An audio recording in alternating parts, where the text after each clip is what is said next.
Welcome to Audit Bites, the podcast that helps auditors become awesome. Join us for bite-sized info and education to excel in your auditing career.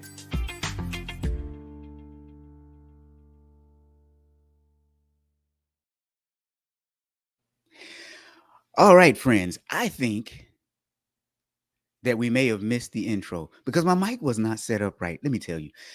Before we get started today, I want to tell you about a conspiracy theory that I have, and I think that Microsoft is out to ruin all of the other video platforms because every time I use Microsoft Teams and switch to something else, it's a no-go. All of my settings are messed up.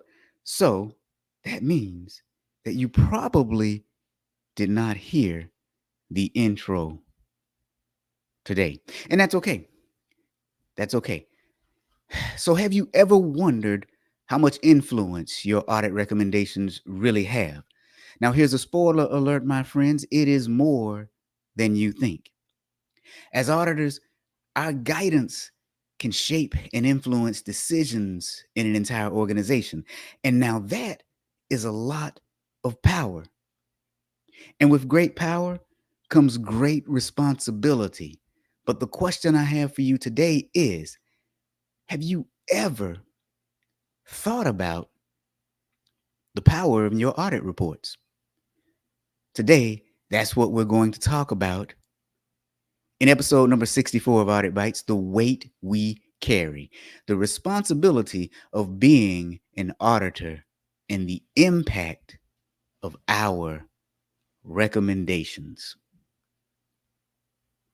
The impact of our recommendations. So, Audit Bites, the podcast that makes internal auditing as exciting as it deserves to be. And I am your host, Robert Berry. And today, we are diving into a topic that's as heavy as it is essential. The responsibility that comes with being an auditor and the weight of the recommendations that we make. Now, before you start thinking that this is going to be some serious buttoned up discussion, let me assure you, we're going to tackle this with our usual mix of insight, maybe a little dash of humor, and maybe even a story or two. Because let's face it, auditing is serious business, but that doesn't mean that we can't have a little fun while we're at it, right? So here's what we've got lined up for today. First, we'll kick things off with a personal story or two, maybe even three or four. I mean, I'm known to tell a few stories every now and then about a time when the weight of my own recommendations hit me like a ton of bricks. Then we're going to break down the responsibility that we carry into 5 key topics.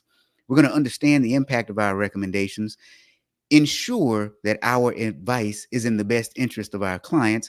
We're going to balance that objectivity that we should have with a little bit of empathy. We're also going to discuss navigating ethical dilemmas because we always have those. And finally, we're going to talk about how to maintain our integrity in the face of pressure. So by the end of this episode, you should walk away with some actionable tips and hopefully a renewed appreciation for the impact that we have as auditors. So buckle up, my friends. This is going to be a good one. And I'm going to start off like I do with every episode. Again, a question for you. Have you ever thought about the power of your audit reports? And while I get you guys to think about that, let's go to our audience and see what's going on over here on LinkedIn and YouTube. My friend Nada, good to see you. I'm never, it's never buttoned up with me. I mean, but I am wearing a button-down shirt. So I'm trying to bring a little class to the podcast, Nada. I'm trying to bring a little class to the podcast. No, but seriously, have you ever thought about the power of your audit reports? Because what I like to tell people is we have a lot of power, more than we think we do, and we have a responsibility to our clients to do the right thing with that power, to not abuse it, to not overuse it. So let me take you back to one of my early experiences as an auditor. I was working on an audit for a consulting firm. And I found a significant discrepancy in one of our clients' processes.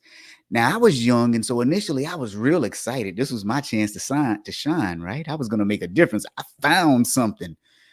We all know now that that's not the job of an auditor, but hey, I was young and that's what I was thinking. So I documented the issue, crafted a detailed recommendation outlining all the changes they needed to make because, 20 something year old me had the authority to do that, right? I was confident, maybe a little too confident, that I had nailed it. But then the CFO pulled me aside and he asked, "Have you ever thought about what implementing these changes will actually mean for our staff, for our operations, and most importantly, for our bottom line?" And here I am, 20 something year old Robert, like, wait a minute, he just laid a bunch of heavy stuff on me. And so that's when it hit me. This recommendation that I was about to make wasn't just a bullet point on a report. It was a catalyst for real change. And that change came with real consequences. So I had to ask myself, was this truly in the best interest of the company, or was it just the correct answer on paper? So listen, friends, that experience taught me a critical lesson. Here's what it taught me. As auditors, our words carry weight, a lot of weight. Fat Albert kind of weight. Anybody watch Fat Albert as a kid? It was one of my favorite shows. That's the kind of weight it carries.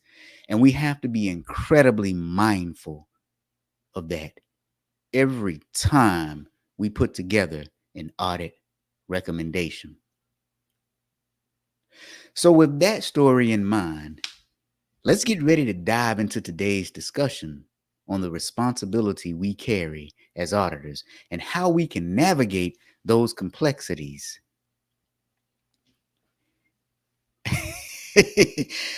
My friend, where have you been? I always do the fancy PowerPoint slides. Now, for those of you listening on podcasting platforms, Nada is saying, and did you use fancy PowerPoint slides? They aren't that fancy though, but here's the secret, it's Canva. I kind of moved away from PowerPoint a while back. Yeah, but that is the question we should be asking, Nada. Is it in the best interest of the company? Sometimes what my counterparts do as auditors, we're like, hey, we found something. And that's not really what we should be looking for. We shouldn't be looking to find something wrong. We should be looking for things that advance the best interest of the organization. So now, the important part of today is recognizing the weight that we carry, because today's main topic is one that every auditor should take seriously, and that is the responsibility that comes with our role and the impact of the recommendations that we make. So we're going to break this down into a few key areas, 5 to be exact. But first, we're going to talk about understanding the weight of our recommendations and what happens after we hit send on that report, and how our observations can have a ripple effect throughout the entire organization. You're probably wondering to yourself, why does that matter? It matters because as auditors, we are not just numbers people, we are influencers and change agents. Our reports can affect jobs, investments, the very future of an organization. So understanding the responsibility that we carry is crucial to doing our job effectively and ethically. So understanding the weight of our recommendations, there is a ripple effect. When we make recommendations, we're not just suggesting a tweak here or a tweak there. We are potentially setting off a chain reaction that can impact an entire organization. And I'll give you an example. I worked for one organization where we made a recommendation to overhaul a company's IT security protocols. On paper, it sounded like a no-brainer, especially in today's world where cyber threats are a constant concern. But implementing such a change isn't just about updating software, right? It could mean retaining additional staff, disrupting daily operations, purchasing new systems, even delaying other key projects.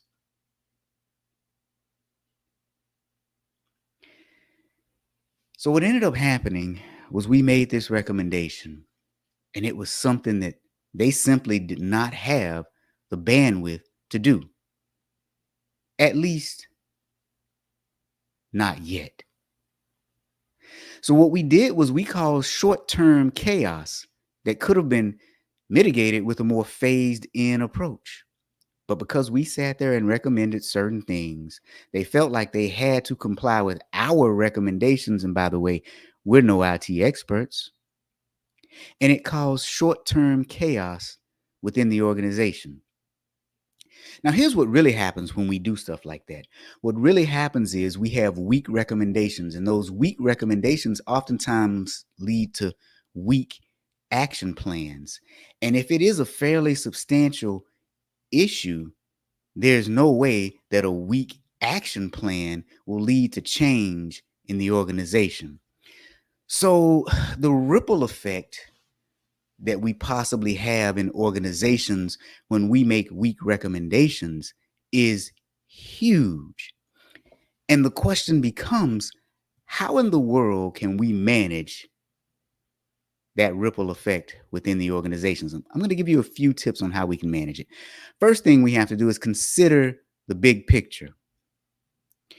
This is not just a bullet point on an audit report. There's a bigger picture at play here.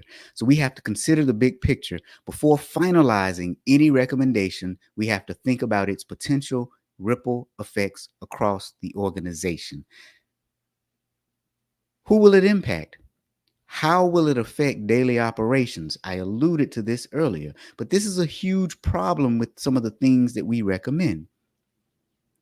The next thing we have to do is consider a phased implementation. Where possible, suggest a phased approach to implementing major changes in an organization. This alone can help mitigate some of the disruptions and allow for adjustments along the way. So let me ask another question. How many times have we had a due date that was years out? We found something today and they said they could have it fixed next century. Okay, I'm over exaggerating a little bit there, but how many times have we had due dates that was so far out, we couldn't fathom that date coming? Whereas oftentimes what we really needed to recommend was that they do a study, or that they do an analysis, or that they do some sort of gap analysis to determine where they needed to go forward. But instead, we pushed for a complete action plan. We pushed for them having everything completed within a certain period of time, and that's our fault. We again go back to causing short-term chaos with no long-term benefit to the organization.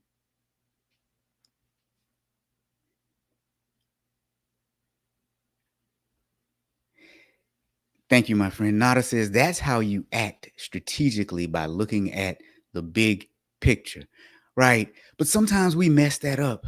We as auditors mess that up. So take a phased approach. Now, the third way to think about the ripple effect is to have stakeholder involvement. You see, when we engage with stakeholders early in the process, we get to gauge their concerns and hear their perspectives. After all, they are the ones who are going to have to fix the things that we find, not us. So why are we giving them step by step? This is what you need to do. That doesn't make any sense. Again, it's weak recommendations that lead to weak action plans, which in turn leads to short-term chaos within an organization, and it doesn't solve the long-term strategic problems that they might have. So the ripple effect is real. Things that we put in our audit reports have a ripple effect in the organization. And in order to address those, we need to, one, consider the big picture. Before we finalize any recommendations, think about its potential impact on the entire organization. Second, we need to have a phased implementation. There's no way our clients can fix huge issues overnight. And then third, in order to determine that phased implementation, there needs to be stakeholder involvement and engagement because only they know what will actually fix their processes. So now, the weight that we carry in our audit reports is heavy. We have to ensure that our advice is in the best interest of the organization. Better yet, we have to ensure that our advice is in the ultimate best interest. So that's in the best interest of our stakeholders, our stockholders, our investors, the entire organization, whoever our products or services aim to help. That means our customers, our vendors, our suppliers. You see, it's one thing to be technically correct, but it's another thing to be practically effective. It's the difference between being a nuisance as an auditor and making a real impact. So I'll say that again. It's one thing to be technically correct. It's another thing to be practically effective. And so what that means is we have to tailor recommendations to the client's unique context. What do I mean by that?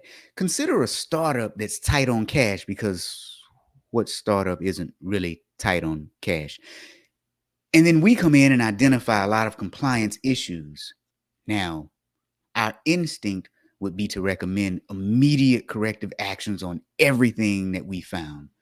But is that really in their best interest if they want to survive as a startup?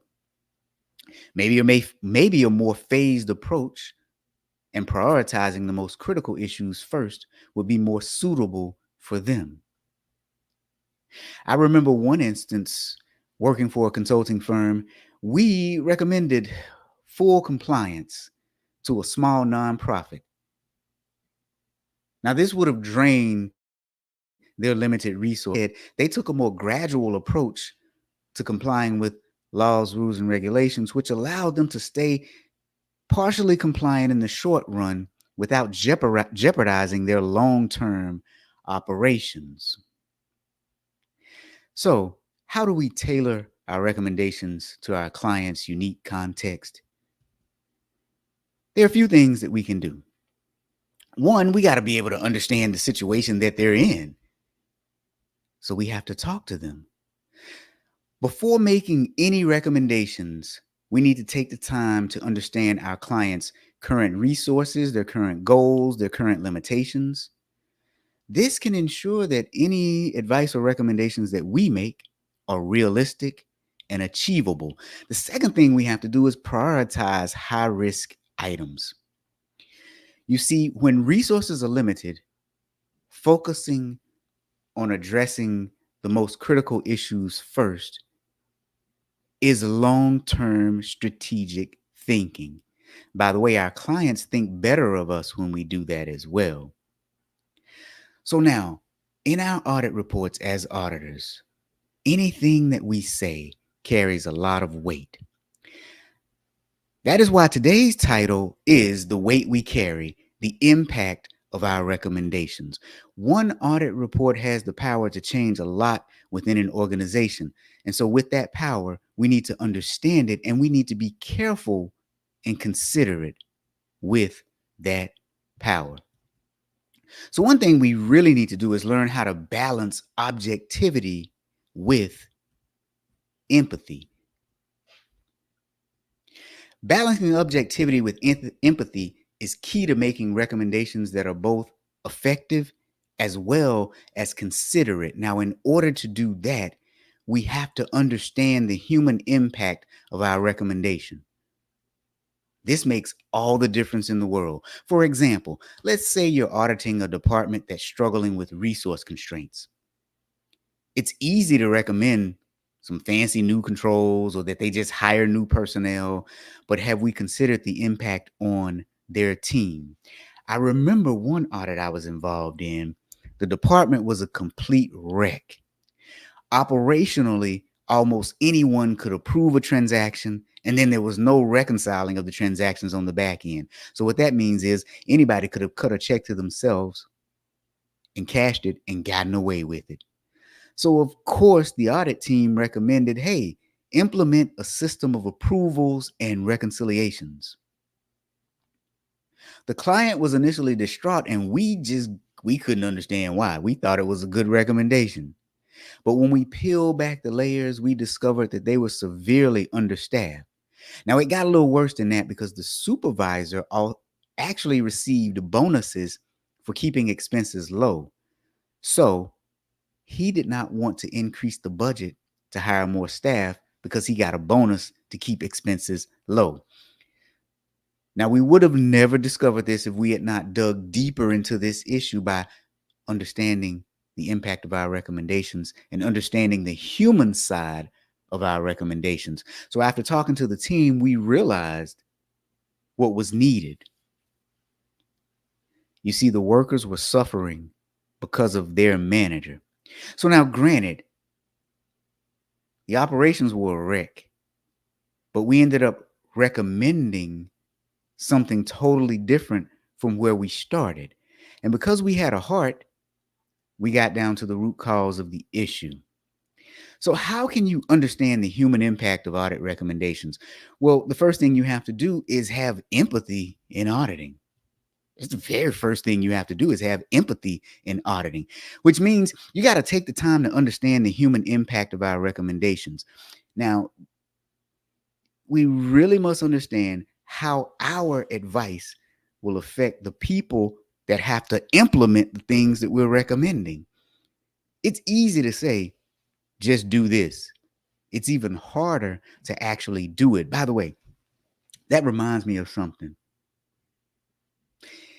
Whenever I hear someone say, all you have to do is, that's a person I'm running from, because that's a person that has not thought about the effort and energy that it takes to do something, especially if they're not responsible for it. They can just push that responsibility onto you. So watch out for people who say, you know, all you really have to do is ABC. Run from them. Just run, especially if they've not asked the question first. Hey, what does it take to get this done? Auditors, here's a golden question for you. Whenever you encounter an issue with a client, ask them, hey, how did this happen? And then what would it take to fix it? Because they know better than us. It's the same way when someone approaches you and they tell you, well, all you got to do is A, B, and C. Really? Do you know what else I have going on in my life? So, next thing I want you to do is consult with the affected teams. Listen, their input can provide valuable insight and help you craft more balanced solutions. This is how you understand the human impact of your recommendations. And the third thing I want you to do is balance that objectivity that we have to have with just a little bit of empathy. Because in the real world, we work with real people. So always consider how your recommendations will be received and implemented by real people, I guess, as opposed to fake people. So listen, though, our primary responsibility as auditors is to be objective, but you have to always consider the effect on the real people. Now, all right, my friends, let's take a quick break. I want to tell you about a fantastic resource that can help sharpen your audit skills even further. It is called IA Stream, and it is an affordable platform. It's an audit management platform for every internal audit department. Here's the kicker. They have no user license fees. So no fees for individual users, interactive dashboards, and a budget-friendly annual fee of $7,500 per year. If you are interested in this software, go to iastream.net slash that audit guy. It's important that you go to the slash that audit guy because that lets them know that I sent you there. Also, remember, if you are enjoying this podcast, don't forget to subscribe, leave a review, share it with fellow auditors. And with that said, let's get back to our regularly scheduled program. If you are just joining us, today is episode number 64 of Audit Bites, The Weight We Carry, the responsibility of being an auditor and the impact of our recommendations. The next thing we're going to talk about is navigating ethical dilemmas. This is a challenging part of our job. This is where things get tricky because, well, auditing isn't just black and white. Sometimes the lines blur, and we're left to make decisions that require more than just technical know how. They require a strong ethical foundation, which means that sometimes we have to make tough calls when ethics are at stake.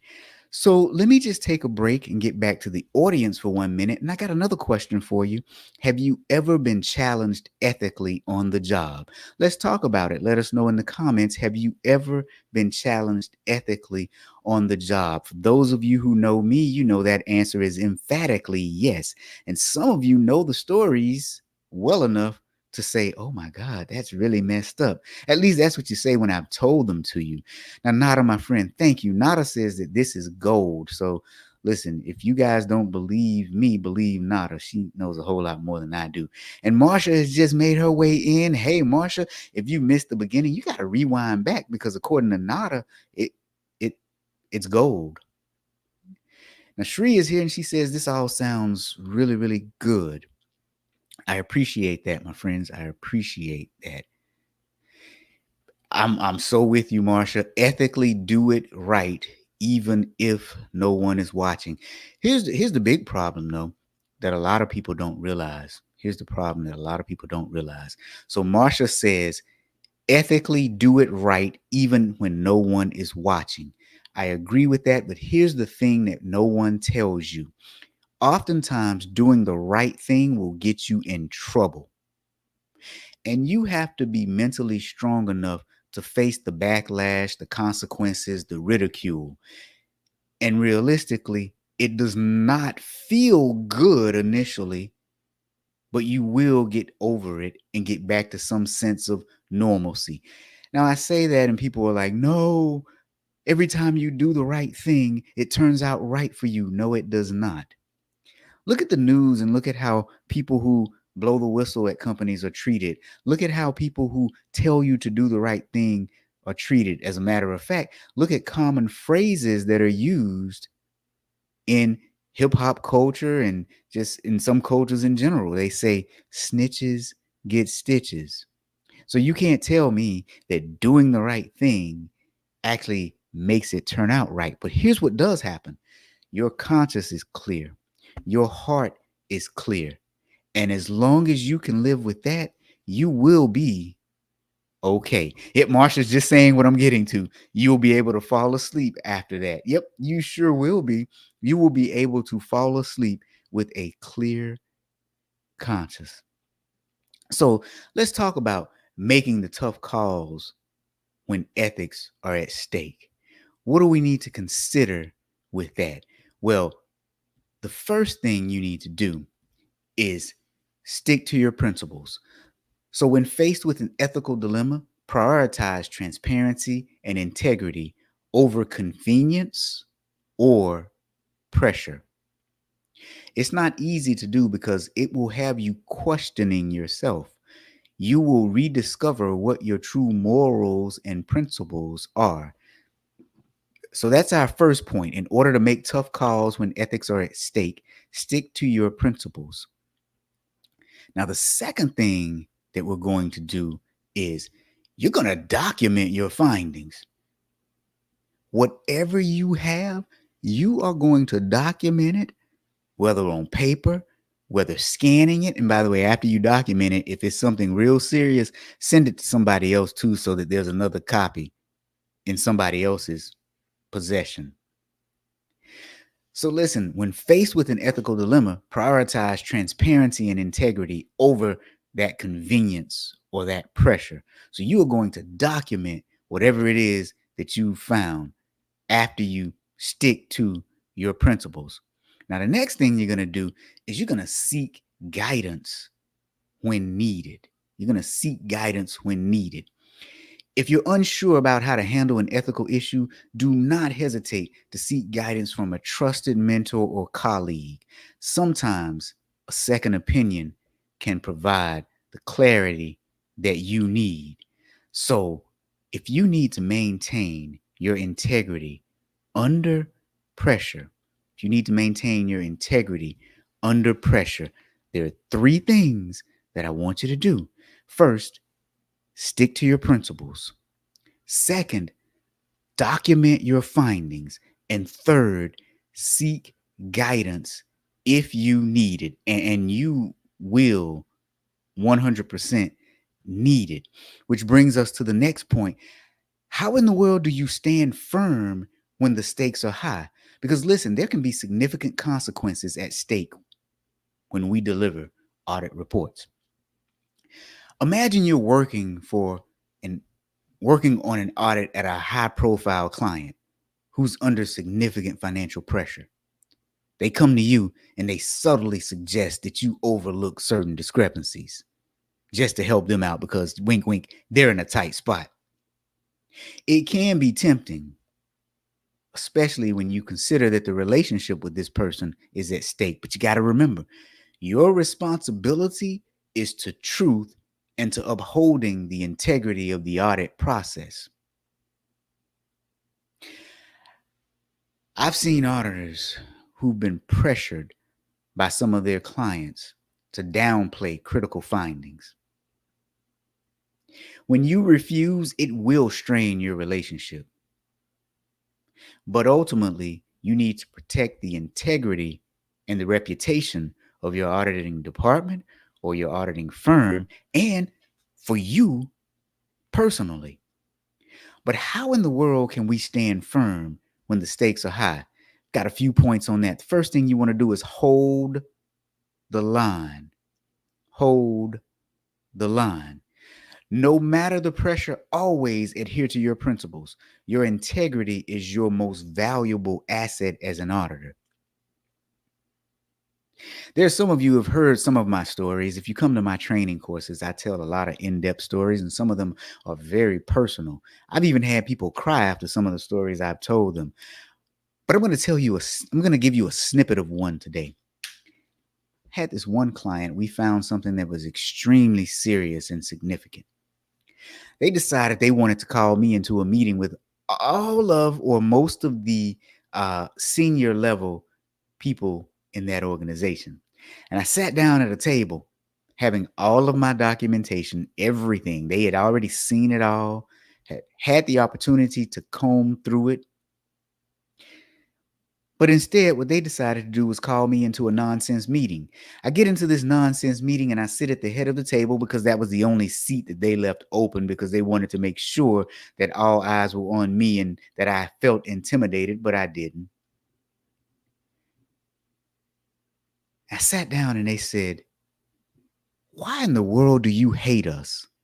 Now, this is the first question that they asked. They didn't say, "Well, we saw the documentation and we just have some questions about this item or that item." The first thing they said was, "Why do you hate us?" Now, instead of going into some, "Oh, I don't hate you. I like you guys. I've been working with you all for years and years. I don't play that nonsense." The first thing I said was, "What gave you that indication?" They then said, "Well, you must hate us."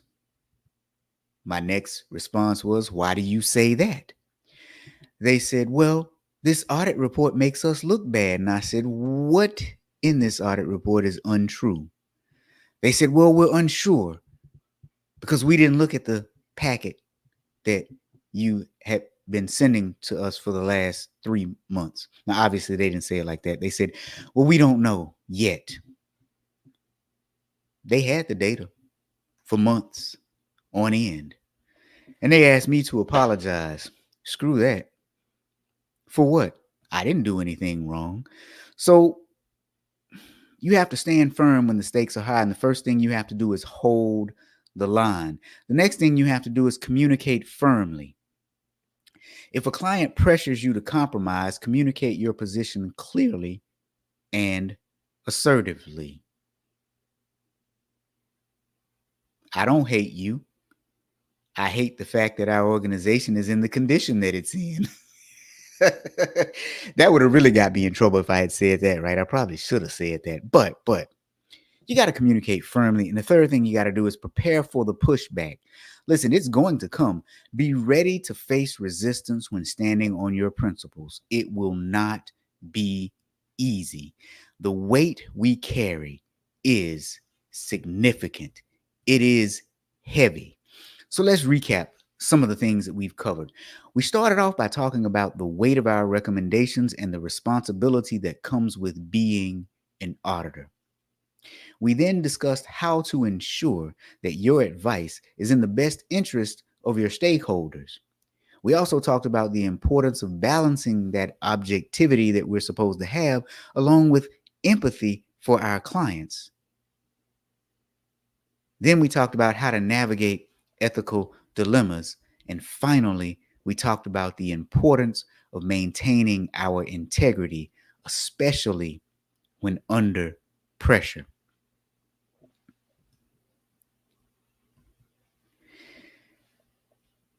I want you to remember, being an auditor isn't just about identifying what's wrong. As a matter of fact, that's not what we do at all.